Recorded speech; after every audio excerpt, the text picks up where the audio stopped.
Hi folks, Dave here. So I wanted to show you these plastic boards that I've been using. These are called junction box mounting plates. Typically these come in boxes that are quite expensive. Some of them are over $100. But if you just buy the board by itself, it's like $10 or something like that. I forget the exact price. I'll link it in the description. And I discovered that these boards are fantastic for solar power use and DIY. There's all sorts of things you can do with these. I mean, the sky's the limit. What I really like about them is you can put a DIN rail right on the top and snap your circuit breakers right on there, and then just run your wires to your bus bars and whatever else you need to do. To attach things to the board, I use these number 6 3/8 inch truss screws. Because there's a perfect grid pattern on the board, it's very easy to get things straight. Sometimes you will need longer screws to attach certain items to the board.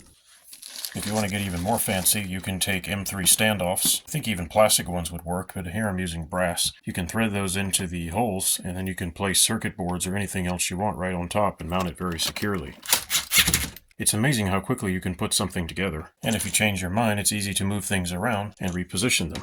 Not all parts are compatible with this grid pattern, but many of them are. You would be surprised. Another one of my favorites is these Wago connectors. A lot of them will just mount right on the board because the hole spacing is exactly the same.